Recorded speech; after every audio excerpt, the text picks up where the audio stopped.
श्री कृष्ण कहते हैं कि जिंदगी के फैसले अपनी परिस्थितियों को देखकर ले, दुनिया को देखकर नहीं, क्योंकि दुनिया को देखकर जो फैसले लेते हैं वो दुखी ही रहते हैं।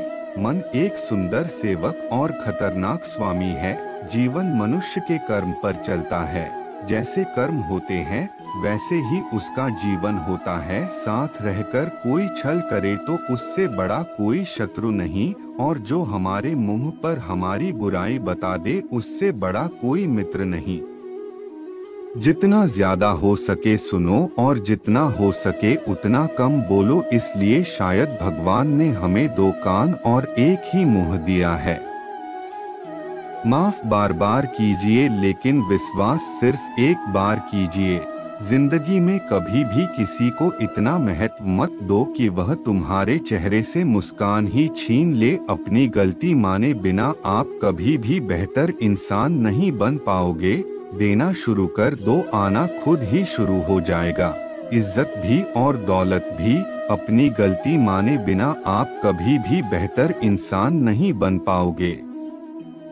जहाँ लगे कि हमारी वजह से दूसरों को तकलीफ हो रही है, वहाँ से हट जाना ही बेहतर है। गलतियों में वह ताकत होती है जो आपको पहले से बेहतर बना सकती है।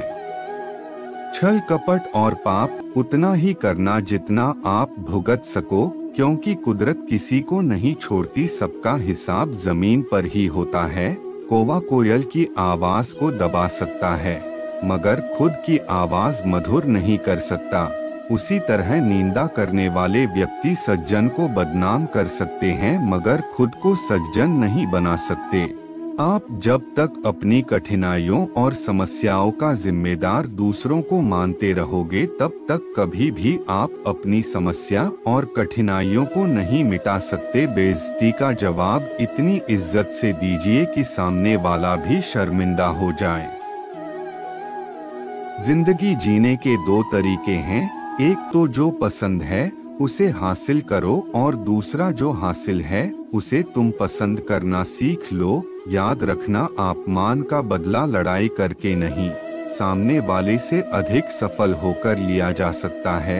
याद रहे, साफ बोलने वाला कड़वा जरूर होता है मगर विश्वासघाती नहीं। अगर आपका कोई दुश्मन नहीं है तो इसका मतलब आप उन जगहों पर भी खामोश थे जहां आपका सत्य बोलना बहुत जरूरी था। कामयाबी तो सिर्फ वही हासिल करता है जो वक्त और हालातों पर रोया नहीं करते। कोई भी अपने कर्म से भाग नहीं सकता। कर्म का फल तो भुगतना ही पड़ता है। इसलिए अच्छे कर्म करो ताकि अच्छे फल मिले। ज्यादा खुश होने पर और ज्यादा दुखी होने पर निर्णय नहीं लेना चाहिए, क्योंकि यह दोनों परिस्थितियां आपको सही निर्णय नहीं लेने देती हैं। जो होने वाला है वो होकर ही रहता है और जो नहीं होने वाला वह कभी नहीं होता। जो ऐसा मानते हैं उन्हें चिंता कभी नहीं सताती है। सही कर्म वह नहीं है जिसके परिणाम हमेशा सही हो, बल्कि सही कर्म वह है जिसका उद्देश्य कभी भी गलत ना हो। जब हमारा मन कमजोर होता है तब परिस्थितियां समस्या बन जाती हैं, और जब हमारा मन कठोर होता है तब परिस्थितियां चुनौती बन जाती हैं। जब हमारा मन मजबूत होता है तब परिस्थितियां अवसर बन जाती है। अगर आप अपनी गलतियों से कुछ सीखते हो तो गलतियां सीढ़ियां बनती हैं, और अगर नहीं सीखते हैं तो गलतियां सागर हैं। फैसला आपका है, चढ़ना है या डूबना है। जो जितना शांत होता है वो उतनी ही गहराई से अपनी बुद्धि का प्रयोग कर सकता है। निंदा से घबराकर अपने लक्ष्य को न छोड़े, क्योंकि लक्ष्य मिलते ही निंदा करने वालों की राय बदल जाती है। सबसे समझदार इंसान वही है जो सफलता मिलने पर अहंकार में नहीं आता और असफलता में गम में नहीं डूबता है। नकारात्मक विचारों का आना तय है, लेकिन यह आप पर निर्भर करता है कि आप उन्हें महत्व देते हैं या फिर अपने सकारात्मक विचारों पर ही ध्यान लगाए रहते हैं।